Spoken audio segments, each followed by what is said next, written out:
Ponto Poder Contexto, com Wagner Mendes.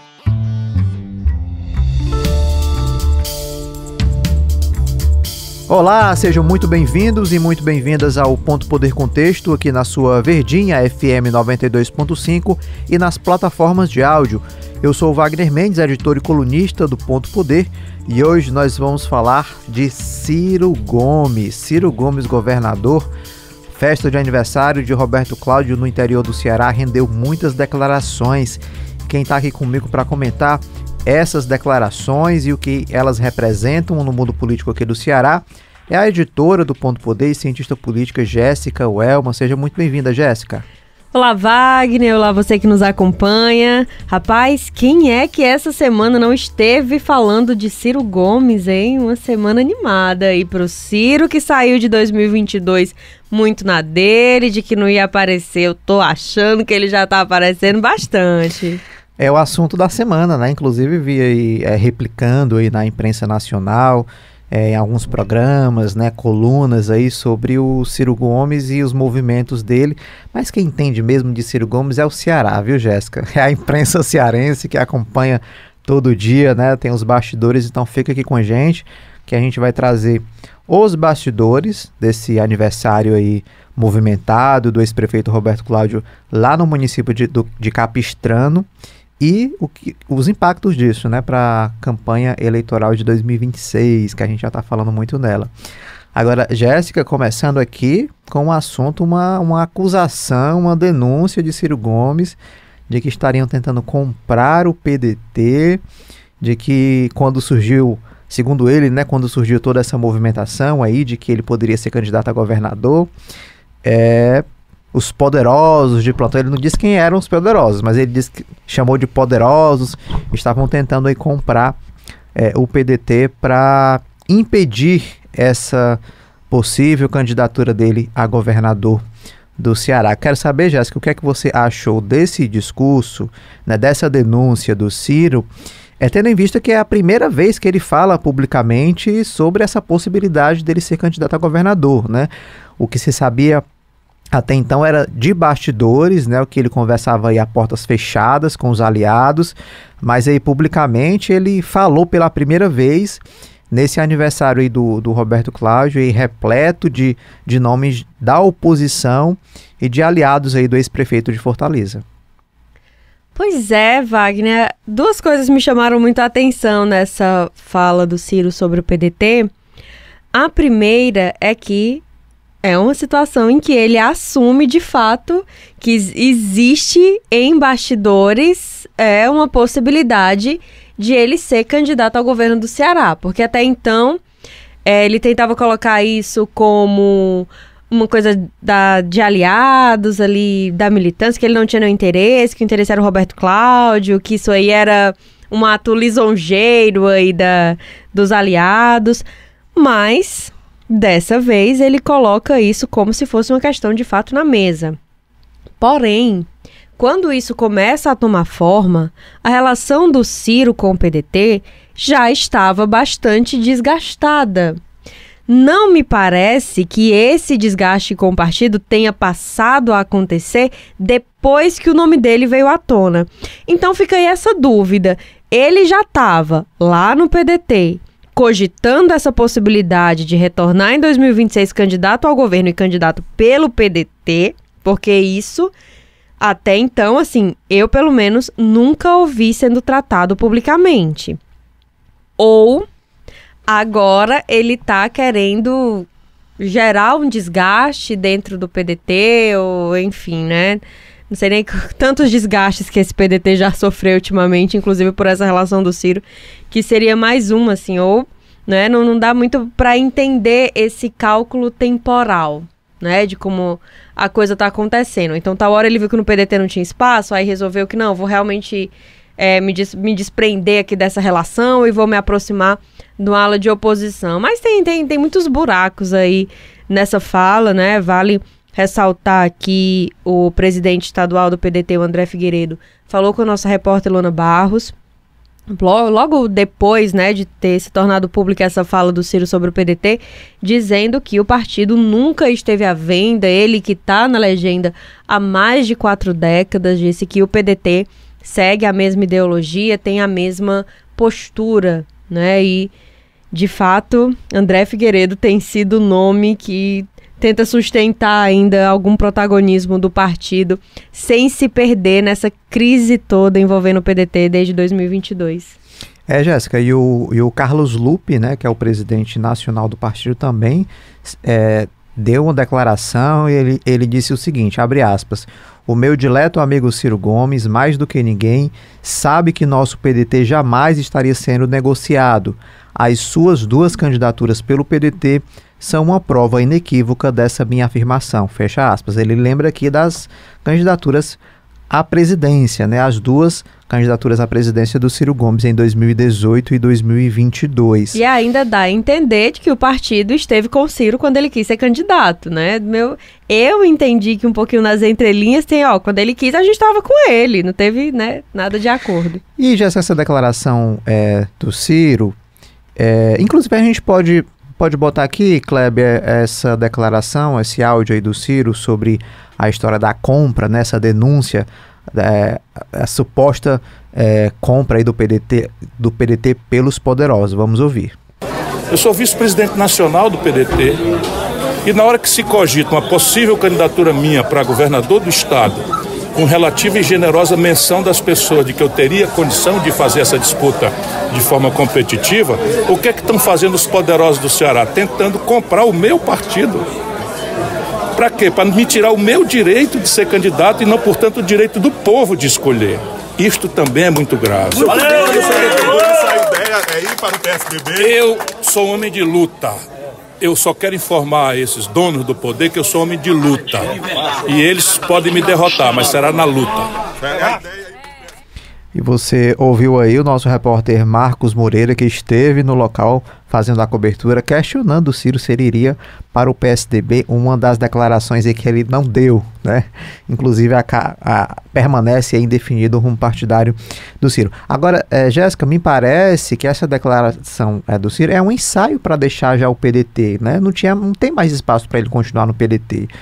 Uma liderança como ele, que faz críticas ao PDT, ao PT nacional, ao Lula, que faz críticas ao governador Elmano, um PDT de André Figueiredo, que tem feito movimentos ali concretos de aproximação com o Palácio da Abolição. Então, me parece mais essa denúncia me parece mais um movimento, um ensaio de justificativa de desembarque do PDT que deve se dar aí nos próximos dias, nas próximas semanas, né?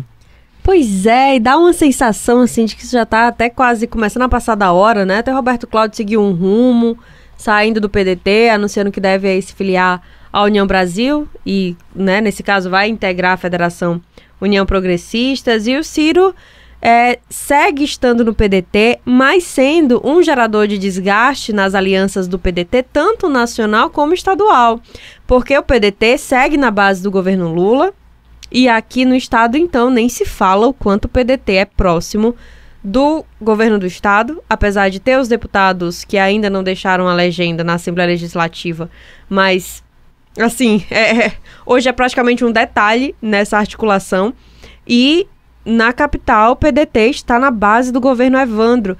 Então, assim, não parece mesmo ter mais nenhum espaço, né?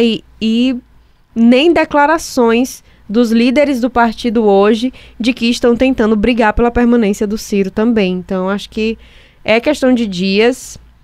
Essa semana até isso começou a tomar um pouco mais de forma, quando a gente vê as movimentações do Ciro em Brasília, junto com o pessoal do União Brasil e do Progressistas lá, celebrando essa federação, sendo que tem o PSDB ainda nessa conversa. Então, segue aquela data, né, que a expectativa até pouco mais de um mês atrás era de que isso se resolvesse até setembro. Então, deve estar perto.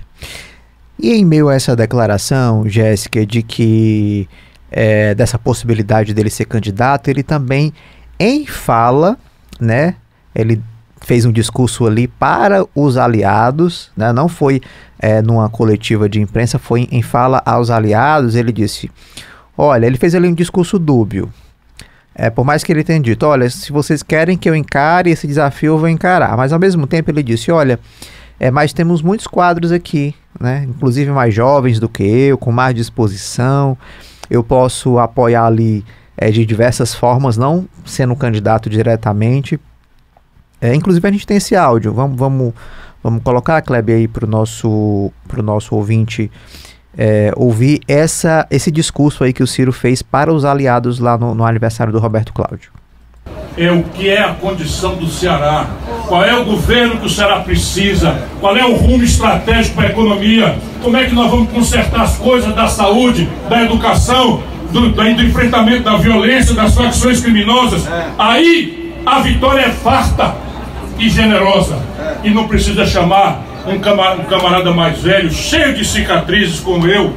Nós temos quadros maravilhosos que podem encarar com muito mais energia essa disposição, sabendo sempre que eu vou estar do lado, como conselheiro, como secretário, como auxiliar, como carregador de pasta, seja o que diabo for a minha tarefa. O que eu penso é que a gente não se precipite. A tarefa primeira, consertar uma aliança de oposição que seja cimentada na nossa comunhão de que percebemos que o Ceará precisa ser salvo. O Ceará está na condição de ser salvo. E essa é a tarefa que nos unifica. A eleição nacional, não sei o que vai acontecer. Mas se nós deixarmos que a lambança deles faça de novo, o Ceará 3 vezes mais forte, 4 vezes mais forte, 12 vezes mais forte, 20 vezes mais forte, porque o povo tem um bem-querer pelo Lula, a outra parte tem um bem-querer pelo Bolsonaro, nós estamos ferrados. O Ceará está ferrado. E aí, Jéssica, em meio a esse discurso dúbio, o Ciro ele faz um chamamento ali de união da oposição, né? Queria chamar a atenção pela presença de André Fernandes nesse aniversário, né? Não está muito longe não, quando o André procurou a imprensa e disse, não vou apoiar nem o Ciro nem o Roberto Cláudio. O principal desgaste ali eram as falas e os movimentos do Ciro contra o Bolsonaro, né? O PL buscava ali uma candidatura de um nome mais que tivesse mais unidade, né? Mais proximidade com o discurso ali bolsonarista, o que não é o caso do Ciro. Mas aí a presença do André Fernandes nesse aniversário pode ter um movimento diferente, né, Jéssica? Nos bastidores já se dizia que essa questão já tinha sido resolvida, mas a presença dele pode indicar, de fato, que há um ensaio ali de um retorno, de um diálogo entre esse grupo, buscando justamente essa unidade, né? Esse evento de aniversário do Roberto Cláudio, inclusive, acho que já foi uma boa estratégia de dizer que, olha, não, a oposição está aqui se restabelecendo as pontes depois do que tinha acontecido ali logo após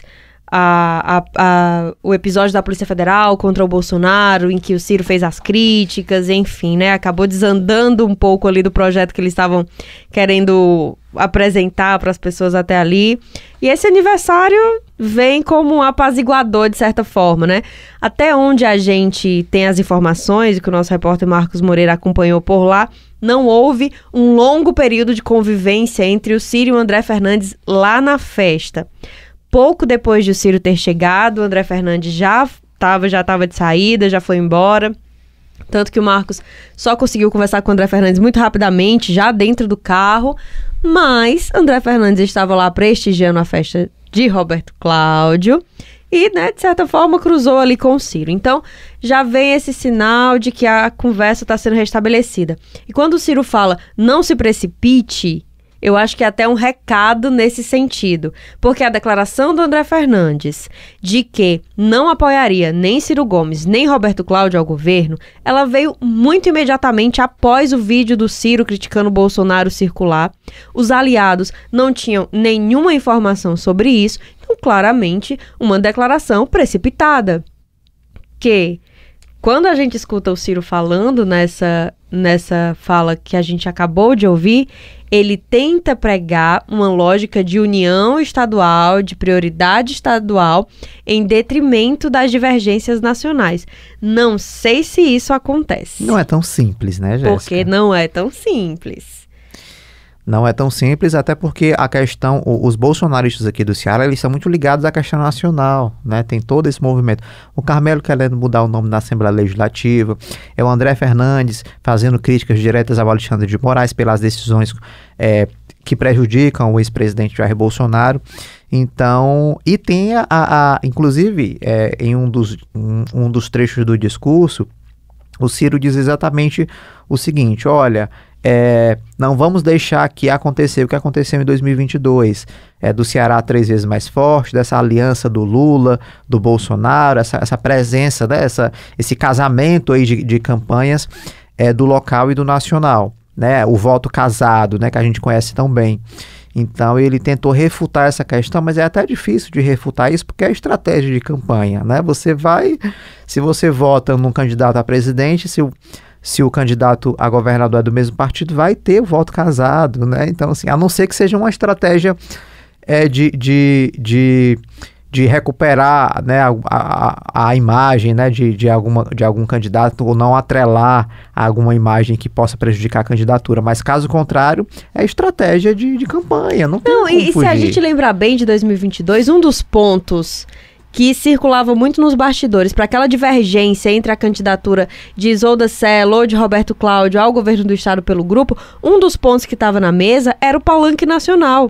Era quem dos nomes estaria mais aliado a defender a campanha do Lula ou defender a campanha do Ciro, se isso aí dava certo mesmo, se o Ciro ia ter o espaço que ele achava que ia ter, dentro de uma base ali bem mais aliada e alinhada do que esse grupo da oposição naquela época. Se ali eles não conseguiram se entender, imagina tentar juntar aí, né, divergências que são bem mais evidentes em relação à política nacional. Então, complexo aí. Mas já deram os sinais, né, de que, peraí, voltamos aqui a conversar, foi ruim, mas não tão ruim assim. E em meio a essas declarações de ir para o enfrentamento, ou de, não, tem uma pessoa aí mais nova do que eu, né, com menos problemas aí que pode ser candidato, ele relembrou uma derrota eleitoral que para ele é muito dolorida, né, ele confessa isso, em Sobral, em 2022, a disputa presidencial, que ele terminou em 3º lugar, né, ele perdeu para o Lula e para o Bolsonaro lá. E ele falou pela primeira vez, no áudio bem rápido, que ele falou a jornalistas durante a coletiva. Vamos ouvir esse trecho? Meu irmão, depois das humilhações que eu passei, e a maior de todas as humilhações que eu já passei na minha vida foi tirar um distante e humilhante 3º lugar na minha cidade, por onde eu fiz tudo que pude fazer. Eu vou pensar muito e pedir a Deus que me ilumine muito antes de cumprir aquilo que seja a minha obrigação. Por agora fico... Jéssica, ele condiciona aí, ele faz essa lembrança, ele resgata essa derrota dolorida que ele teve em Sobral, para dizer, eu vou pensar muito antes de tentar de novo, porque vai que perde de novo, né? Vai que perde, que fica numa posição bem difícil, não só no Ceará, mas em Sobral de novo, né? Então, assim, é claro que isso está mexendo na cabeça dele, pode, na sua avaliação, isso pode comprometer a decisão dele de ser ou não candidato, cabeça de chapa, Jéssica? Com toda certeza. E assim, nem tiro a razão dele, porque o Ciro tem uma história política no Ceará, que a essa altura já tem alguns prejuízos, especialmente por essa derrota. Olha, você ter tido cerca de 18% dos votos no seu berço político, perder para o Bolsonaro, que teve 24%, para o Lula, que teve 55%, no seu berço político, repito, é muita coisa.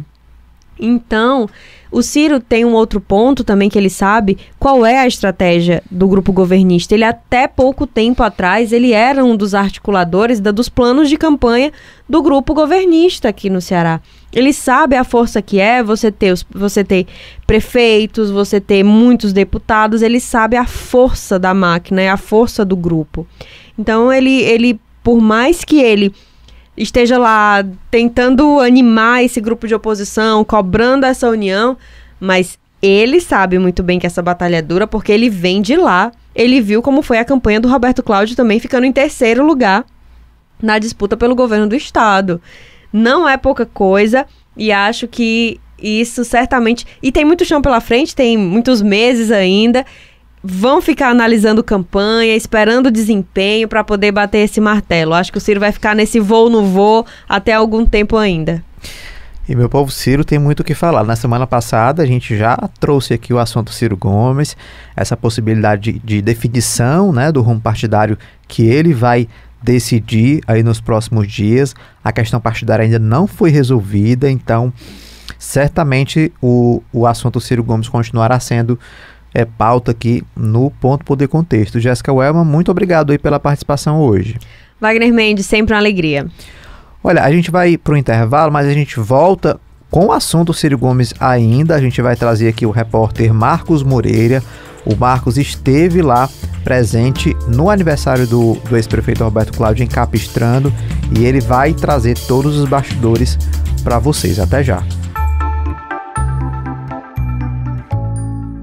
Olá, eu sou Jéssica Welma e venho te fazer um convite para acompanhar a live do Ponto Poder todas as quintas-feiras no YouTube do Diário do Nordeste. Você que gosta de discutir política, está sempre bem antenado, saiba que a gente tem muita discussão para te oferecer. Sua companhia lá vai ser muito bem-vinda, a gente te espera. Você está ouvindo Ponto Poder Contexto com Wagner Mendes.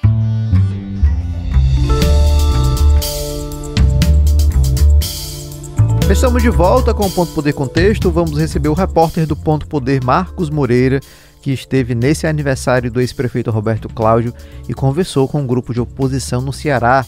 Olá, Marcos, seja bem-vindo. Olá, Wagner, olá, Kleber, olá a todos que nos acompanham, sempre um prazer estar aqui. Ainda mais falando aí de um assunto quente, né? Aniversário do Roberto Cláudio, como a gente vem falando, de aniversário só teve o bolo, né? Só teve o bolo e muita articulação política, né? Como você bem acompanhou. O Marcos esteve lá, a equipe do Diário do Nordeste, né, da Verdinha, esteve lá acompanhando esses movimentos. Agora, Marcos, que horas que você chegou por lá? Como é que estava essa movimentação? Você chegou lá e já tinha muita gente, como é que foi? Isso mesmo, um pouco aqui dos bastidores, né? Nós chegamos lá por volta de 2 horas da tarde, né? Saímos aqui da capital e a gente sabe, Capistrano ali na região do maciço de Baturité, cerca de 110 quilômetros de Fortaleza, né? Fizemos essa viagem, fomos até lá e chegamos lá num cenário de bastante movimentação, já uma fazenda lotada, né? Fazenda do deputado estadual Felipe Mota, que era o anfitrião desse encontro, e aí foi toda essa movimentação. Nós chegamos praticamente juntos com o Ciro Gomes, né? Que acabava de chegar na festa, e ao mesmo tempo, também muito simbólico, André Fernandes saindo da fazenda, né? Os dois até dizem que não se encontraram, não se cumprimentaram, mas teve esse momento coincidentemente aí, um entrando e um saindo da fazenda. Bastante movimentado, aniversário do Roberto Cláudio, muitos empresários, né, muitos amigos do Roberto Cláudio, e como diz o Danilo Forte, evento que tem político é político, né? Então, esse foi o tom lá na fazenda do deputado Felipe Mota, né? Muitos políticos e todo esse cenário que a gente vai conversar muito aqui sobre, em torno principalmente do Ciro Gomes. Agora, Marcos, estava lotado de gente, né? Você parece que teve até problema de estacionamento, né? Conta um pouquinho aqui para o nosso ouvinte entender como era que estava o cenário lá, né? Porque uma fazenda é muito grande, mas a expectativa parece que foi alcançada em torno da movimentação, do que gerou, né? Do burburinho que gerou esse aniversário. Isso mesmo, é importante a gente notar, era uma fazenda, uma propriedade grande, só que o espaço que eles destinaram para os carros talvez foi pequeno para a expectativa das pessoas lá, a quantidade de gente que chegou no aniversário, né? Então a gente teve até helicóptero, né? Então tem todo esse cenário que, por exemplo, quando a nossa equipe chegou, já não pôde mais entrar com o carro dentro da propriedade. O único carro que entrou depois de nós foi o do Ciro Gomes, né? E aí que eu acho que talvez abriu vaga foi o André Fernandes, que ia saindo do carro dele. Saiu, o outro chegou. Parece que até o heliponto estava ali congestionado, né? Nós chegamos, tinha um helicóptero, né? Disseram que era de um empresário da construção civil aqui de Fortaleza.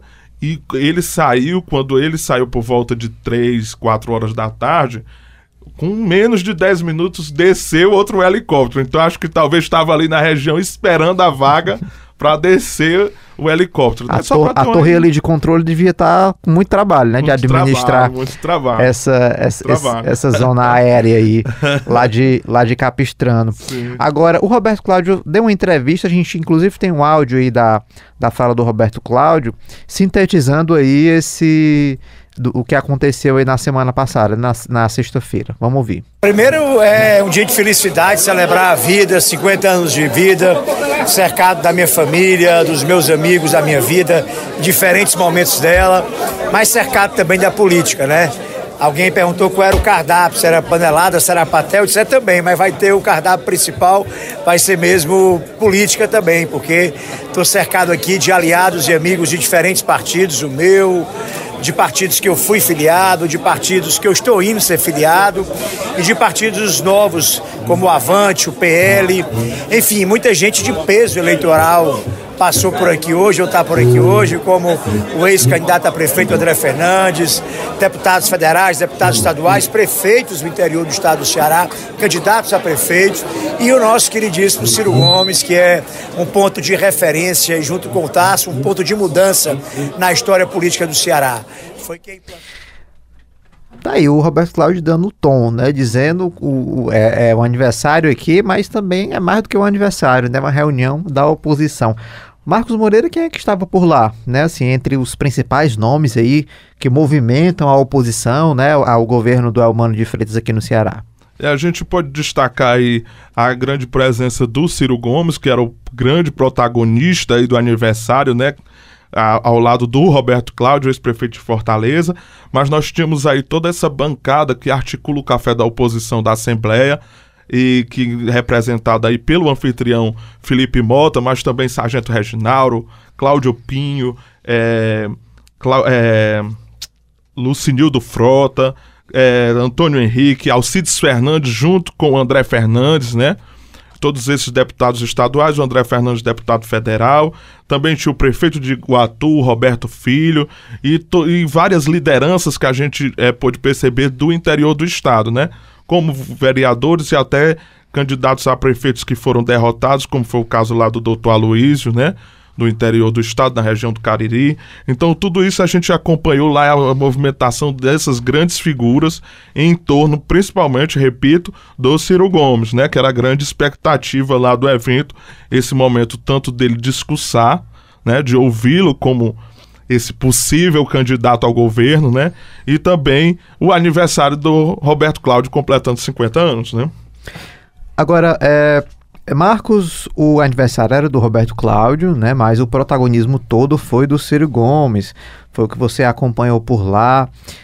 Inclusive, na coletiva, você tentou tirar ali a informação de que se o Ciro iria de fato para o PSDB, e ele não quis tocar no assunto, né? Como era que esses nomes aí da oposição nesse aniversário se comportavam aí durante não só a coletiva de imprensa que o Ciro deu aos jornalistas presentes lá, mas também ao discurso que ele pegou o microfone e falou ali aos presentes, né, sobre toda essa expectativa, esse movimento da candidatura dele. Como era que como era que a oposição se comportava em meio a esse, vamos dizer assim, a esse processo ali do discurso, né, da coletiva, dessa postura aí da presença do Ciro Gomes? Primeiro é importante a gente demarcar aqui, Wagner, um pouco desse clima, né, em torno do Ciro Gomes. O que é que nós tínhamos lá? Era a expectativa pela fala do Ciro, e depois da fala dele foi uma certa animação, vamos dizer assim, a animosidade entre os nomes da oposição, como o Ciro falando, tendo esse discurso muito claro de que está disponível para qualquer tarefa, inclusive ser candidato ao governo.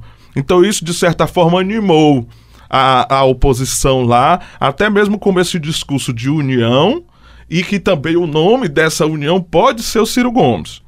Então isso ficou muito claro na fala até do Felipe Mota, que depois do aniversário do discurso do Ciro, dos principais discursos, ele conversou com a gente e ele lembrando que dali saiu a candidatura do Tasso Gereissati na época, né, a primeira candidatura do Tasso para o governo, e ali ele animado porque dali estaria nascendo uma candidatura do Ciro Gomes. Então o clima era bem esse, sabe, de animosidade em torno do Ciro, deixando um pouco o Roberto em segundo plano. Isso é interessante a gente notar, porque o Roberto é ventilado como esse pré-candidato, mas ao mesmo tempo, neste evento, com o Ciro se colocando à disposição, o Roberto fica como um segundo nome. Se no caso o Ciro não for, se o caso o Ciro topar outro desafio, até nacional, como ainda se ventila-se, né? Possibilidade de ser candidato a vice-presidente e tudo mais, o Roberto ser este nome, que lutaria aí para impedir a reeleição do governador Eumano. Mas hoje, o que nós tivemos nesse aniversário foi esse clima em torno do Ciro Gomes como pré-candidato ao governo. Até algumas fontes falaram com a gente, e aqui isso nos bastidores, é que o Ciro evitou cravar a candidatura lá por conta que o momento era do Roberto Cláudio, o aniversário era do Roberto Cláudio. E acho que ele teve esse receio, segundo essas fontes, de não roubar mais a cena ainda do que já estava, né? Os holofotes todos em cima dele. A gente viu lá manifestações claras de Ciro, governador, durante o discurso do próprio Ciro, que foi essa fala muito contundente de que está disponível para ser candidato, se for preciso. Ele deixou isso muito claro, embora ainda reforçando o nome de Roberto Cláudio. E também tinha faixa de Ciro governador. Então esse apoio, esse clamor em torno do nome do Ciro, eu acho que foi bastante o tom, se a gente for traduzir o tom, o clima dessa festa era esse. Era Ciro candidato ao governo do estado, né? E aí a gente precisa acompanhar ainda como é que serão esses desdobramentos, mas assim, o que a oposição, eu acho que a gente pode avaliar em torno das falas, foi que a oposição sai satisfeita desse evento, no sentido dessas falas mais contundentes do Ciro, dessa disposição para disputar, e também, como a gente tem falado muito aqui em todas as nossas matérias e tudo, a oposição avalia muito o Ciro como um nome mais competitivo, esse nome que pode disputar o governo do estado, Wagner. Deixa eu só situar aqui o nosso ouvinte na questão da participação do Ciro nesse aniversário. O Ciro, ele tem dado quase nada de entrevistas, pouquíssimas entrevistas. São poucos momentos em que a gente consegue estar com o Ciro Gomes, que eu falo a gente, a imprensa, né? A última vez tinha sido no Café da Oposição, na Assembleia Legislativa, ele foi convidado pelos deputados, esteve lá presente, mas o Ciro Gomes, só para nossa audiência entender, o Ciro Gomes, a gente não conversa com ele quando a gente quer, né? E eu falo, há uma dificuldade imensa de conversar com a assessoria do Ciro Gomes, não é de hoje, é de muito tempo.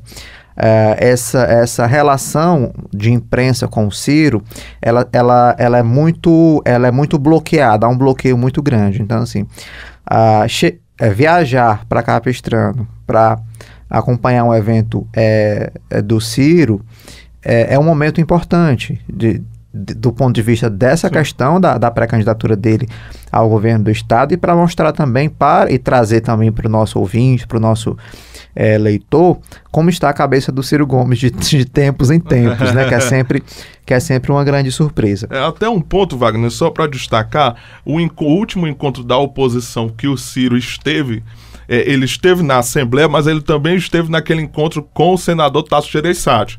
Mas pra você ter uma ideia dessa dimensão do que o Wagner está falando, da dificuldade de falar com o Ciro, que é quando ele quer, ele não falou com a imprensa neste evento. Inclusive, ele saiu antes de qualquer momento de coletivas e tudo, e não atendeu a imprensa neste momento. Então é só pra gente ter uma noção o Ciro também tem esses momentos aí que ele quer falar e também que ele está disponível, né? Que são mais raros, né? Bastante raros. Agora, Marcos, o André Fernandes, ele esteve lá, você no início comentou, mas também vamos dizer assim, a vantagem de estar nesses locais, né, fisicamente, de observar esses sinais, né, esses movimentos. O André Fernandes esteve lá, mas ele não se encontrou com o Ciro, né? Como é que foi? Esse foi o discurso lá adotado por ambos, né? Nós já, como eu tinha até sinalizado, nós encontramos o André Fernandes na saída do evento já. Ou seja, nós chegamos ali por volta das 2, o André já estava de partida. E o Ciro chegando neste momento. Então, assim, os dois disseram que não chegaram a se cumprimentar, ou seja, também nem conversar, mas o que ficou mais forte para a oposição é a sinalização dessa união entre ambos, né? Porque a gente já tinha até falado aqui desse cenário de possível ruptura, André apontando para uma candidatura própria do PL no estado, e o Ciro reforçando críticas contra o ex-presidente Jair Bolsonaro, o que tinha incomodado a ala do PL. Então a presença do André e do Ciro, mesmo que não tenham se encontrado, se cumprimentado ou conversado, ela foi muito forte na avaliação da oposição, né? Como é essa sinalização para uma possível chapa única que devem aí sair todos juntos, né? Com uma candidatura única. Então isso aí foi muito importante observar esse movimento do André, porque até na conversa que ele teve com a gente, ele já amenizou o tom no sentido de que, primeiro, que é bom que todos estejam juntos. Segundo, que é bom que o Ciro saia do PDT, porque é um partido muito ligado ao petismo e tal, segundo o André, né? Então, primeiro, esse movimento foi muito interessante de ver. O André estava lá com o pai dele, o deputado estadual Alcides Fernandes. O André disse pra gente que estava numa agenda no interior do estado e resolveu dar uma passada lá, até para dar esse abraço ao Roberto Cláudio, que ele fez questão de destacar, foi apoiador dele aqui no segundo turno pela Prefeitura de Fortaleza. Então ele esteve lá nesse momento, mas também sinalizando isso, né? Esse caminho, essa mensagem de união entre os nomes da oposição, e com certeza Wagner foi muito celebrado por esses nomes, né, que eles até destacaram muito, passaram esse tempo aí, vamos dizer, apanhando, levando críticas, que a união da oposição tinha ido por água abaixo e tudo, e esse aniversário veio muito nesse sentido de selar isso, né, esse movimento todo. Foi bastante movimentado, rendeu aí a semana toda, vai continuar rendendo aí certamente, porque foi um evento grande, né, do ponto de vista aí da oposição, e claro, vai gerar aí novos desdobramentos, certamente. Marcos, muito obrigado aí pelas informações, né? O Marcos que esteve em loco lá acompanhando o evento. Muito obrigado por compartilhar, né, os bastidores aqui com os nossos ouvintes. Eu que agradeço, sempre uma honra. A gente tem acompanhado aí toda essa história em torno da oposição, e também como é que ela se articula, né? Que esse encontro a gente que cobre a Assembleia Legislativa começa lá com o Café da Oposição e está se expandindo aí nesse desejo por uma chapa única entre os nomes da oposição. Vamos acompanhar, a gente sempre trazendo as novidades por aqui. Sempre uma honra, muito obrigado. Até a próxima, Marcos. A gente vai para um intervalo agora. Na volta a gente recebe o prefeito de Forquilha, Ednardo Filho, do PSB, para uma entrevista. Até já. Olá, eu sou Jéssica Welma e venho te fazer um convite para acompanhar a live do Ponto Poder todas as quintas-feiras no YouTube do Diário do Nordeste. Você que gosta de discutir política, está sempre bem antenado, saiba que a gente tem muita discussão para te oferecer. Sua companhia lá vai ser muito bem-vinda, a gente te espera. Você está ouvindo Ponto Poder Contexto, com Wagner Mendes.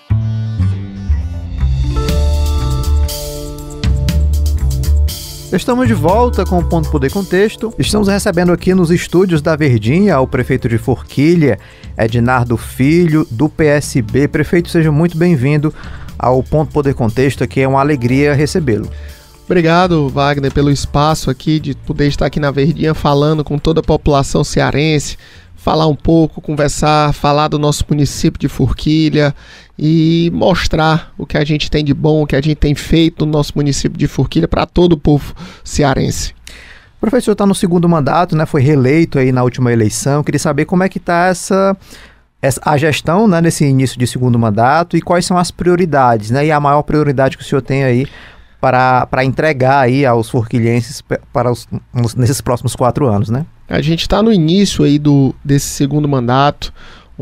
A gente vem de uma gestão nos 4 primeiros anos que a gente vem transformando o município de Forquilha. Quem conhece Forquilha em 2021 e vai hoje ver a diferença que é realmente gigantesca.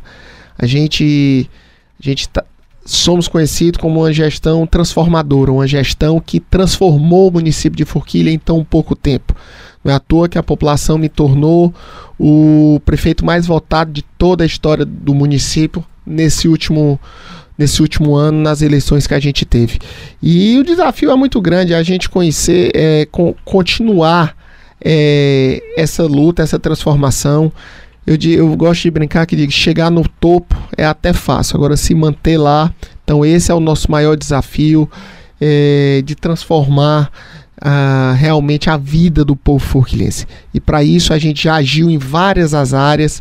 A gente agora está focando na área da saúde, a gente está focando, a gente está entregando nas próximas semanas o nosso novo pronto atendimento. Forquilha está a 20 km de Sobral, a gente não tem um hospital, principalmente pelo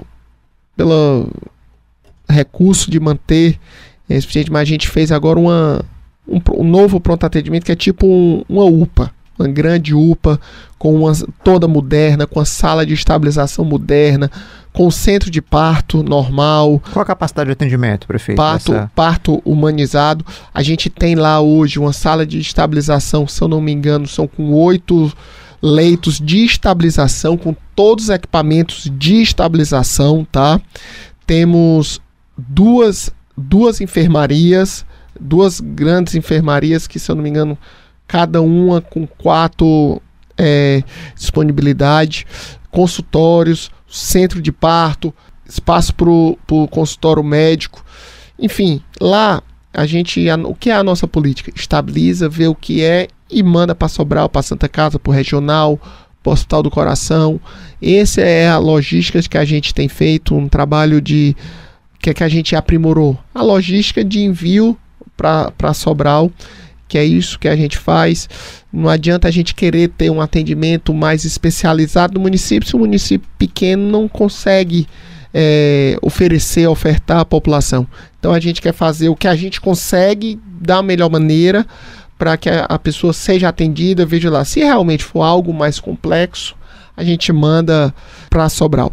Hoje a gente tem lá os PSFs que eu quero reformar todos, até o fim do ano a gente já deu início, todos com médicos, todo dia, médico 24 horas no pronto atendimento.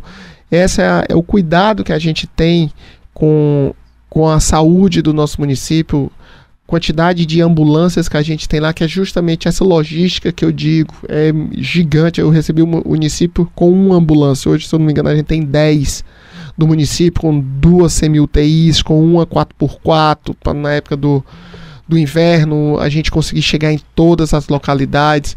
Esse é o trabalho, essa é a sensibilidade que um gestor deve ter com o seu povo.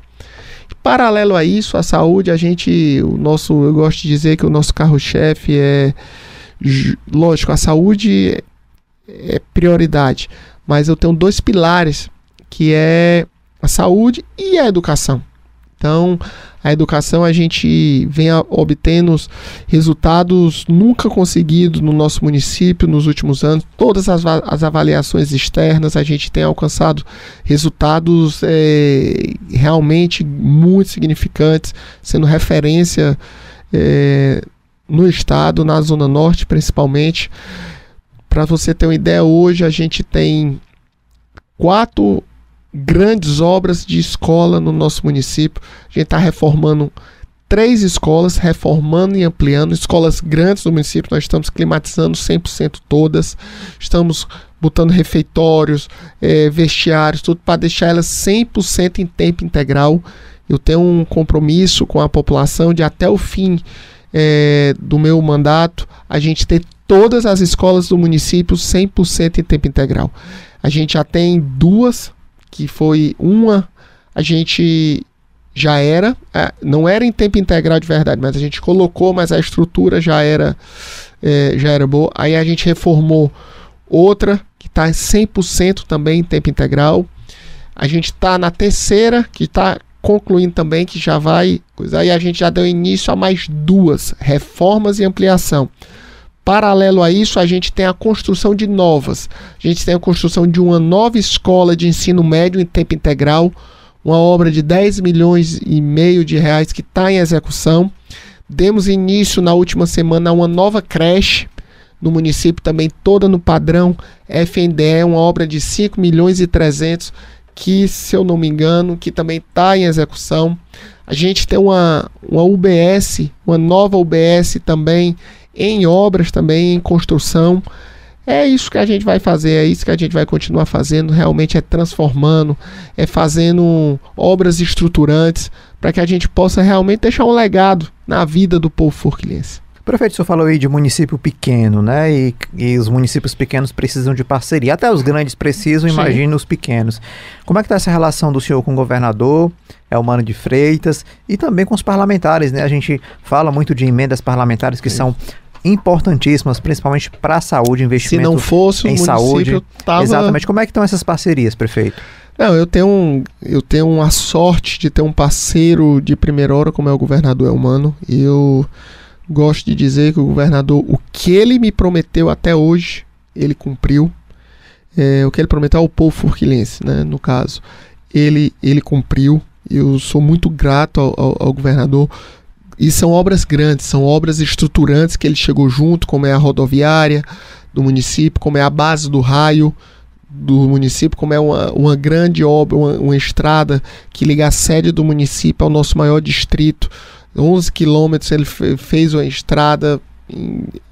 Então, e fora vários, o Tareninha, ajuda, enfim, eu sou muito grato ao governador por toda essa ajuda que ele vem dando ao povo forquilense e graças a Deus ele sempre deixou as portas abertas para quando realmente a gente precisar bater na porta, e ele sempre, quando necessário, ajuda. Em relação aos deputados, eu também tenho a sorte de ter amigos e deputados que ajudam muito o município de Forquilha. Eu tenho a sorte de ter o deputado Leônidas Cristino, que é o deputado que mais ajudou em toda a história do município de Forquilha, me ajudando desde o início da minha gestão. E tem um deputado Júnior Mano, um amigo que sempre ajudou, pouco, porque eu tinha compromisso com o deputado Leônidas, mas nem por isso deixou de ajudar o município de Forquilha. E agora, tendo compromisso assumido com ele, e ele me ajudou muito nesses meus últimos 2 anos, ajudando o município, mandando obras grandes, obras estruturantes. Eu também sou muito grato a ele, porque, e digo mais, se não fosse os deputados federais, os deputados estaduais ajudando, a situação dos municípios era um pouco complicada, porque a gente sabe da situação do estado, sabe a situação do governo federal. Então são essas ajudas que chegam principalmente na área da saúde, no custeio da saúde. Então isso é muito importante. Um gestor não consegue ter uma boa gestão se não tiver ótimas parcerias com os parlamentares. Não posso deixar de citar o nosso líder, o senador Cid Gomes, que tem ajudado muito o município de Forquilha. Esse ano, então, ele mandou muito recurso, está mandando muito recurso para o nosso município, vem mandando todos os anos, mas esse ano, desde o ano passado, ele vem ajudando consideravelmente.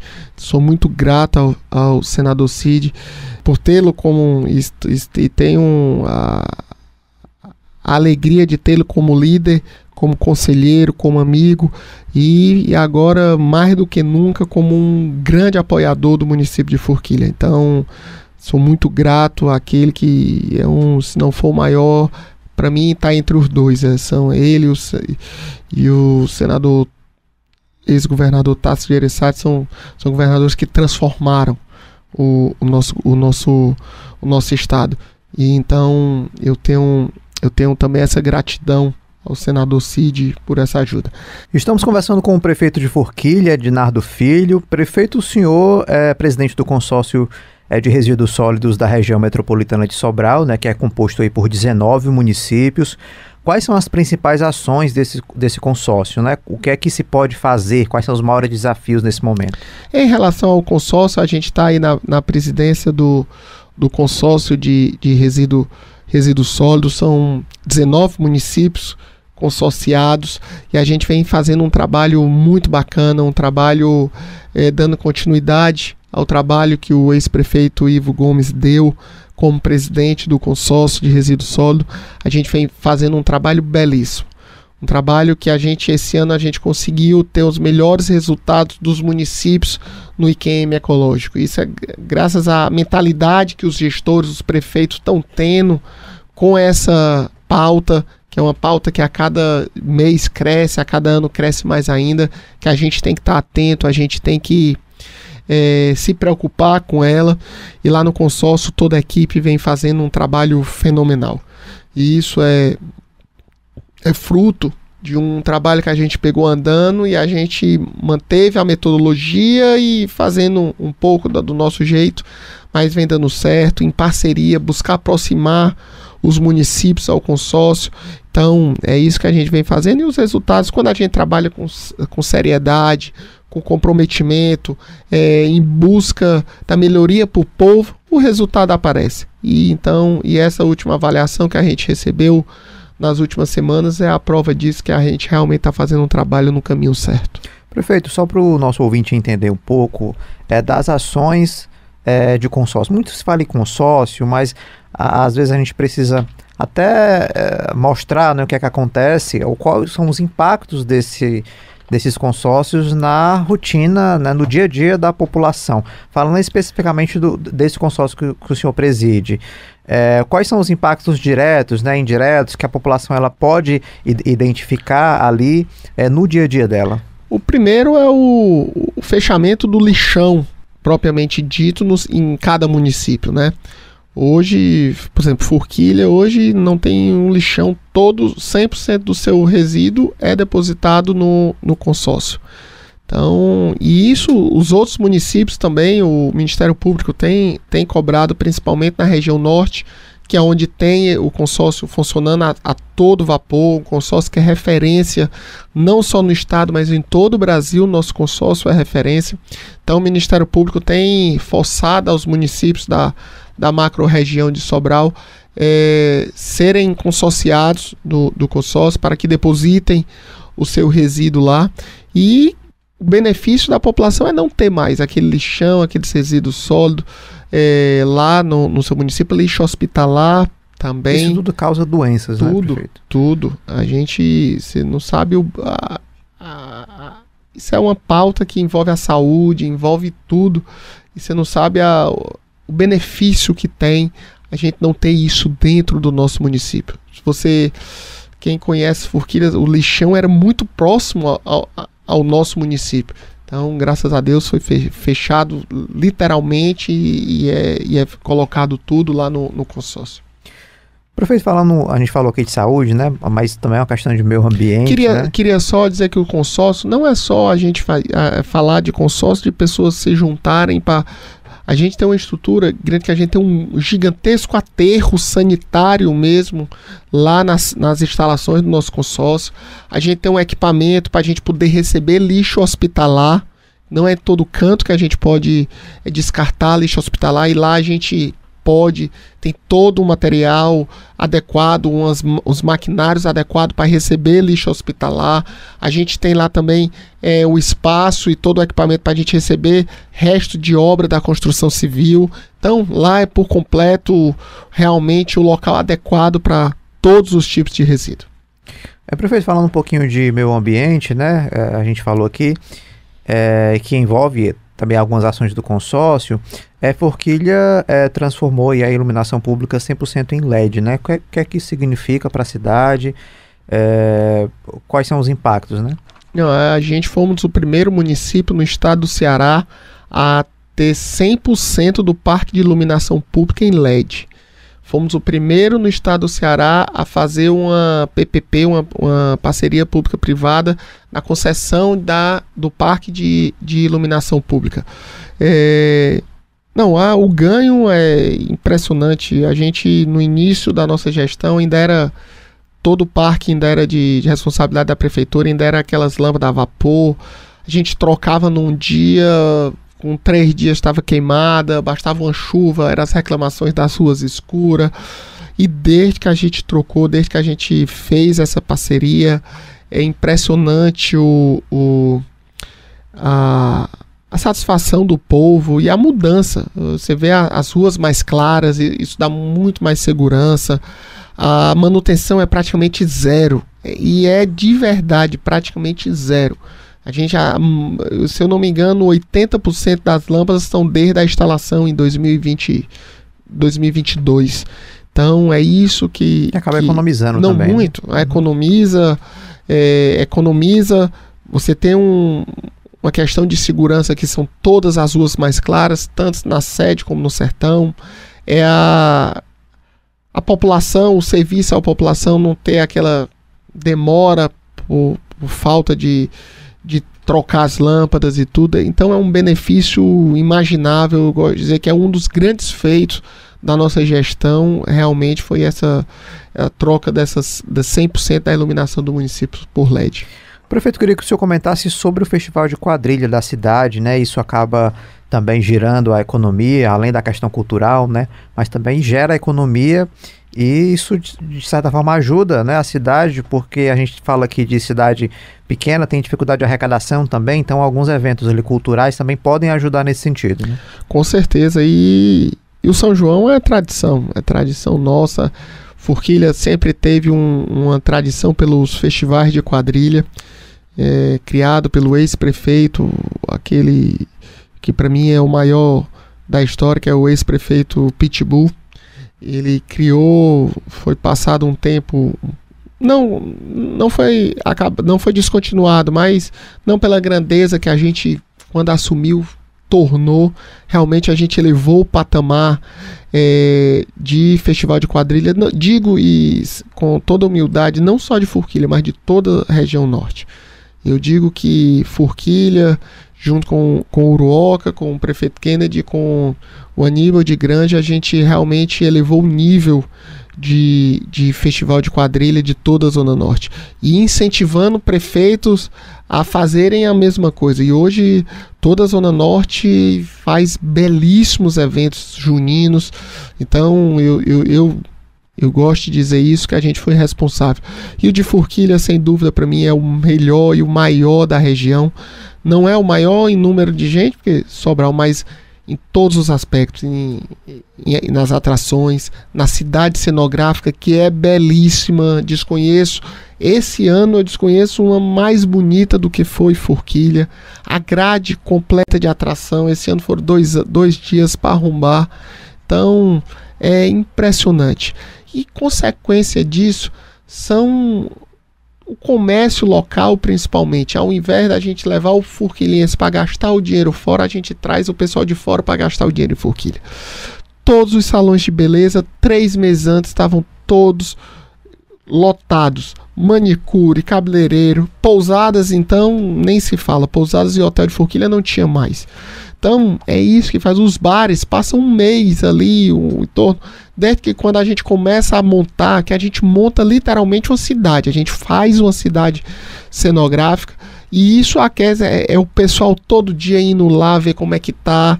A gente gosta de brincar dizendo que o forquilhense todo no fim do dia passa lá pelo sangrador para ver ou se o açude está sangrando ou ver como é que está sendo montada a cidade cenográfica do São João. Então isso é muito gratificante. Os ambulantes, os barraqueiros, todos são da cidade. Então tem gente que aguarda o ano inteiro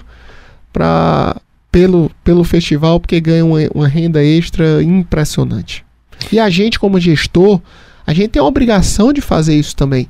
A gente, lógico, como eu disse, a gente tem 2 pilares que eu não abro mão: educação e saúde. Mas a gente tem que o esporte, a cultura, o lazer também faz parte. E a gente também, como gestor, a gente é obrigado a fazer isso. A gente faz aquecer a economia local, faz o dinheiro circular. Então, isso é que é importante e é assim que a gente vai continuar fazendo. Graças a Deus, o povo reconhece, o povo está vendo que a gente está fazendo o que é o certo. Então, só quem tem a ganhar com isso é o povo forquilense. Prefeito, a gente está chegando ao fim da nossa entrevista. Queria lhe agradecer, né, a disponibilidade de estar aqui nos estúdios da Verdinha para comentar conosco, falar sobre a gestão, os desafios, né, e deixar aqui um convite para o senhor retornar até o fim do ano, ou até no início do ano que vem, para contar como é que está a administração lá do município. Com certeza, sempre que for convidado, estarei presente aqui. Eu acho que a gente tem que prestar contas com o povo, a gente tem que conversar. Eu acho que é importante para um gestor fazer isso, e nada mais como a líder de audiência aqui está aqui para a gente conversar com toda a população cearense, falar do nosso município, falar da nossa Forquilha. Então, agradeço o espaço e a atenção que sempre tem com a minha pessoa e com o município de Forquilha, e sempre que puder estarei aqui com alegria e falando com o povo forquilhense. Muito obrigado, prefeito, bom trabalho. Obrigado. A gente vai ficando por aqui, lembrando que você pode compartilhar o nosso programa através das plataformas de áudio como Spotify, Deezer e Google Podcast. É só colocar lá no espaço de pesquisa .poder, copiar o link e mandar para quem você quiser. Apresentação e produção Wagner Mendes, áudio e sonoplastia Kleber Galvão, apoio técnico Glauber Souza e Samuel Macedo. Até o próximo sábado. Você ouviu Ponto Poder Contexto com Wagner Mendes.